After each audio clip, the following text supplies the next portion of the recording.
C'est la suite des Sartois du web et surtout de la table ronde sur les coachs, toujours avec Carole, avec Nazia et avec Uriel. Ça va toujours ? Oui, très bien. Eh ben, c'est le principal. On a déjà parlé du métier de coach, mais comme partout, dans tout domaine, il y a des bons, il y a des mauvais coachs, mais il y a aussi des arnaques dans le coaching. Comment on peut arriver à capter ces arnaques ? Parce que des personnes ne peuvent pas faire des fois la différence.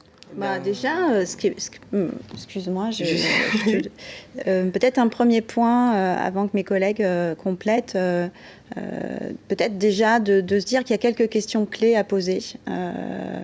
Ce qu'on a dit tout à l'heure, la formation. Oui, la formation, ensuite la prise de contact aussi, souvent, qui est le premier entretien qui est d'accompagnement gratuit, on va dire, pour savoir si ça match ou pas.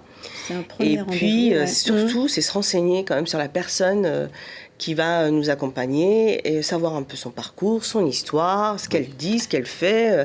Là, on a les réseaux sociaux, on a Internet pour... On peut bien se renseigner maintenant. Exactement. La supervision du coach, c'est un élément important. Oui, avoir un entretien préalable avec la personne. Uriel, tu es d'accord avec ce qui a été dit ? Oui, je suis complètement d'accord. C'est hyper important en tant que coach que nous, on soit très au clair avec qu'est-ce qu'on est en train de vivre, nous, personnellement, pour toujours repositionner le curseur. Et la supervision, à ce titre-là, c'est indispensable, en fait. C'est ce qui nous permet de nous remettre en perspective et de ne pas nous laisser embarquer dans notre propre vie par rapport à la personne qu'on coach. Je crois que c'est une question déontologique, effectivement. Quelquefois, les coachs professionnels aussi adhèrent à des associations de coachs professionnels. Ça leur permet de porter une déontologie qui est référencée, qui est écrite, qui existe, qui peut être aussi transmise, communiquée à la personne qui est accompagnée. Et dans cette déontologie, on va retrouver des principes qui ont été évoqués ici, la formation, la supervision, des principes de respect, d'écoute vis-à-vis de la personne accompagnée notamment. Donc il y a tous ces éléments-là qui peuvent permettre à une personne de bien choisir son coach. Et puis, ce qu'on disait aussi tout à l'heure, le feeling, la rencontre. Oui, c'est hyper important parce que, comme on l'a dit, vous accompagnez ces personnes. Donc, si ça ne se passe pas bien au début, c'est compliqué. Oui, surtout qu'il y a des expériences comme ça. Alors, je dirais pas ça se passe mal. Pour ma part, je n'ai jamais eu ça. En revanche, il m'est arrivé d'être, par exemple, sur des cas particuliers en difficulté.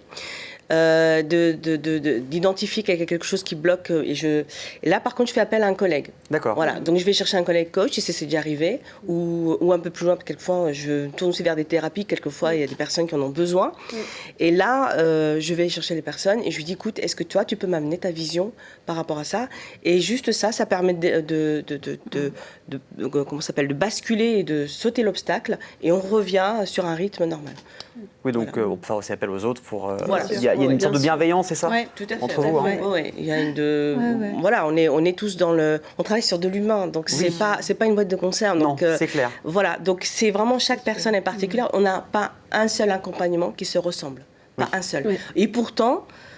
Je veux dire, ils vont venir avec les mêmes problématiques, par exemple professionnelles ou personnelles. On va voir le même sujet, mais alors l'accompagnement, il se fait de tout en vraiment totalement différent. Pourquoi ? Parce que les personnes sont uniques et singulières. Voilà. Elles ont tout un parcours, une histoire. Donc c'est pour ça que l'avantage du coaching, c'est qu'on se concentre sur le plein et non pas sur le manque. C'est que la personne, elle arrive en disant « j'ai un problème ». Et on dit « non mais il n'y a pas de problème, c'est juste la situation qui est comme ça ». On va se concentrer sur tout ce qu'a dit Carole et puis Uriel, ton potentiel, tes ressources, on va les faire émerger et tu vas regarder ça et après tu te mets en mouvement vers ton futur. Voilà le principe. Ce qui est fondamental, c'est de ne pas projeter sa propre vision de la vie sur la personne qu'on accompagne. Et c'est vraiment dans ce sens-là où on est tourné que vers le questionnement, puisque les solutions doivent émerger de la personne qu'on accompagne. Quelquefois, on aurait envie de lui proposer des solutions, mais ce ne serait pas l'aider en fait. Donc vraiment, il faut se positionner en termes de questionnement, changer son questionnement, y revenir, prendre des chemins détournés pour permettre à la personne d'avancer sur sa propre route et de mettre en place ses propres solutions. Parce que ce qu'il ne faut pas oublier, c'est que l'objectif, c'est que la personne, elle devienne autonome. On n'a pas vocation à les accompagner 15 ans. Non. On a vocation à les aider à se déplacer d'un point à un autre et après, à eux de créer la suite. Ouais. C'est ce qu'on appelle l'ici et maintenant aussi. On est sur une approche ici et maintenant. C'est globalement entre 3, 4, 5 et 10 séances qui vont être réalisées avec la personne sur une durée qui sera définie, qui sera adaptée à la personne. Et puis le coaching, il faut savoir une chose, c'est que nous, comme tu dis, ici présent, c'est-à-dire qu'on part du présent, on va vers le futur, et que c'est pas incompatible avec les thérapies, par exemple. Puisque les thérapies, elles travaillent sur le passé, donc et ça vient, et souvent, ça arrive, que j'ai des personnes qui me disent, ben voilà, moi je suis actuellement en suivi psychologique, par exemple, et on fait en même temps du coaching. On avance vers le futur. Et c'est vraiment complémentaire. C'est voir l'avenir, en fait, c'est ça. Exactement. Et quels sont les conseils aux personnes qui nous regardent, qui voudraient faire ce métier, déjà les compétences à avoir pour devenir coach? L'écoute, vraiment tourner vers l'autre. L'écoute, la bienveillance, avoir cette capacité de comprendre l'autre, vraiment dans l'écoute, il y a ça. Et puis après, effectivement, être formé, vraiment pas se lancer la fleur au fusil en essayant des techniques. Comme le disait Nadia, on est sur de l'humain, donc c'est très sensible.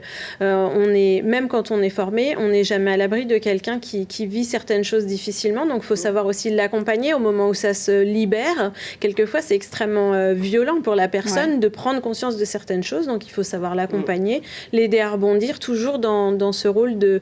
moi, je compare souvent ça à un chat avec une pelote de laine, en fait. Il y a une espèce de...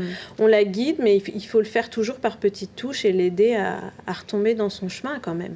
Et puis, il y a aussi une idée, qui est importante pour moi dans l'accompagnement, c'est la connexion. C'est-à-dire vraiment, quand on est... Alors, ce qu'elle a dit Carole, et puis Ariel aussi, c'est que on est à côté. Quand on fait un coaching, on est à côté. On n'est pas devant, on n'est pas assis, ni quoi que ce soit, mais on est à côté. Et puis, il y a une espèce de connexion. On sent les choses. On ne peut pas l'expliquer, mais on sent. Et comme on est beaucoup aussi dans le corps, la somatique, le cœur, eh bien ça permet de guider. Et ça, c'est pas donné à tout le monde. Ça, par contre, c'est un des points, c'est important. Parce que on va vous apprendre tout ce que vous voulez dans une école de coaching, mais si vous n'avez pas ce côté-là de connexion, on s'efface, nous.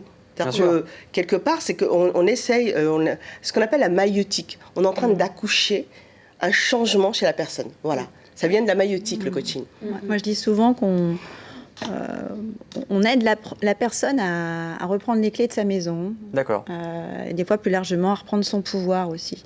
C'est souvent, les personnes se sous-estiment dans la capacité qu'elles ont à être acteurs ou actrices de leur vie. Et ça, je trouve ça assez formidable en vérité, parce que à partir du moment où la personne, elle comprend qu'elle peut, par exemple, modifier des croyances limitantes. Qu'elle se rend compte qu'elle se répète plusieurs fois dans la même journée, je ne vais pas y arriver, je ne suis pas capable, ce n'est pas fait pour moi. Et que ça la bloque dans toutes ses actions. Qu'à partir du moment où la personne, elle décide, elle a envie de modifier ça, c'est possible. Il y a plusieurs façons pour l'aider à modifier ses croyances limitantes, à reprendre le volant de la voiture, à reprendre les clés de la maison, ce que vous voulez, mais à devenir acteur ou actrice de leur vie. Et ça, c'est formidable. Et là, j'avoue que quand je revois des personnes revenir en me disant « Ah, c'est chouette, il s'est passé ça de positif, c'est génial, j'ai fait ça. » Je dis « Mais c'est formidable. » Et là, c'est la plus belle récompense qu'on peut avoir, c'est de voir quelqu'un qui dit « Ça y est, j'ai compris. » J'imagine de voir la différence entre le début, quand ils font appel à vous, et que vous les voyez changer, émerveiller. Tout est positif finalement. Oui, parce qu'ils disent, ils arrivent, je ne sais pas quoi faire, je ne sais pas comment faire. Et en fait, on leur explique on a tous des schémas. Et le but de notre façon de faire, c'est de déconstruire des schémas pour reconstruire de nouveaux schémas pour aller vers un mieux-être, en fait. Bien sûr. Et donc, quand on les voit à l'issue de l'accompagnement, c'est des personnes différentes, quoi. Ouais. Et ça, c'est la plus belle récompense. Ouais, c'est ça. Et moi, c'est ce que j'ai vécu à titre personnel quand moi, je me suis fait coacher, et de pouvoir le transmettre, voir ça dans les yeux de quelqu'un d'autre, voir quelqu'un qui reprend les rênes de sa vie, c'est juste incroyable. Enfin, moi, ça me nourrit énormément. Je vois des femmes arriver qui sont des salariés débordés, qui savent plus dans quel sens prendre les choses, et qui finalement, au bout de 3 séances, disent « Mais en fait, je sais, je veux créer mon entreprise, mais j'ai jamais osé. » Et hop, elles se lancent dans la même... vraiment dans un temps très court. Donc c'est ça qui est extraordinaire, moi je trouve, avec le coaching, c'est qu'en défaisant ces croyances-là, très vite on peut progresser vers autre chose. Donc de toute façon, on peut vous suivre toutes les trois sur LinkedIn pour vous contacter. On va faire aussi un tour de vos différents projets. Carole, on te retrouve dès demain à Montval-sur-Loire. Ouais. Qu'est-ce qui va se passer en ce 29 octobre? En fait, je suis coach, mais je fais aussi d'autres choses à côté. Je ne sais pas si je rentrerai dans le détail tout à l'heure, mais j'ai écrit un livre pour enfants. Un livre pour enfants qui aide notamment les enfants qui ont des difficultés à s'endormir le soir. Et je m'appuie sur des approches, des outils que j'utilise en hypnose, parce que je suis praticienne en hypnose également. Et du coup, j'ai écrit ce livre. C'est l'histoire d'une petite fille qui s'appelle Evie. Ça s'appelle le voyage d'Evie sur la planète des rêves.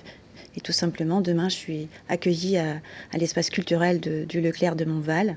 Merci d'ailleurs à l'enseigne qui soutient les auteurs locaux, juniors comme moi. Et pour faire une dédicace rencontre. Voilà, pour te voir, si vous regardez l'émission ce soir, demain direction Montval-sur-Loire. Oui, complètement, c'est une belle région, donc il faut venir. Et voilà, pour parler, pour discuter, et pour reprendre le livre aussi, et pour le lire.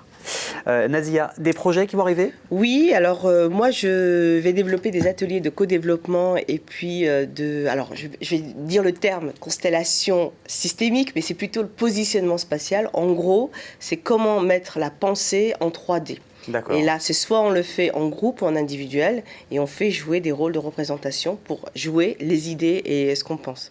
Donc ça, c'est les ateliers qui vont arriver à partir de janvier 2023. Et puis on lance alors je fais partie de plusieurs clubs aussi, et notamment le club à faire dynamiquement.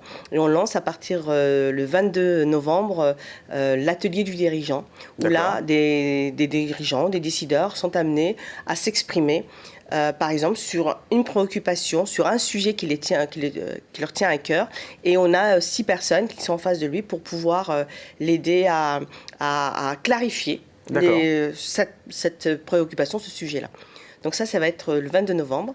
Et puis je continue les activités, coaching en évolution professionnelle et puis le conseil en entreprise. Donc voilà, pas hésiter à te contacter sur les réseaux. Voilà. Et Auriel, on va parler un peu de Bref. Oui, on va parler un peu de Bref. Alors moi, j'ai une actualité de fin d'année qui est assez dédiée vers l'associatif, puisque je suis la présidente de Bref, Business Réseau et Entreprise au féminin. Et donc, actualité de fin d'année un petit peu chargée. Donc, pour ceux qui ne connaissent pas Bref, on a créé cette association il y a maintenant un peu plus d'1 an. On était 8 femmes entrepreneuses et puis là, on est maintenant 60. Donc, c'est vraiment une belle réussite pour toute l'équipe. On a bientôt notre assemblée générale de fin d'année. C'est l'occasion de passer la main pour la présidence parce qu'on a décidé que ce serait quelque chose qu'on se transmettrait régulièrement. Donc, c'est plutôt la préparation de cette fin d'année qui va m'occuper, en plus des projets professionnels d'accompagnement de mes clientes. Je suis aussi formatrice indépendante, donc j'aide les étudiants en fait à gérer leur stress au moment des examens. Je les forme aussi au management. Donc, je vais laisser vivre les projets qui sont en cours et puis me concentrer sur la fin d'année pour Bref. Donc, pas mal de choses pour vous trois qui arrivent. En tout cas, merci beaucoup d'avoir parlé de votre métier avec passion, avec bienveillance. Merci. Je vous rappelle, n'hésitez pas à les contacter sur les réseaux. Ce sera disponible sur le replay de la chaîne YouTube sur LMTV Sarthe. Et dans quelques instants, on va prendre des cours de pole dance, direction Champagné, et également parler de jeux vidéo. À tout de suite.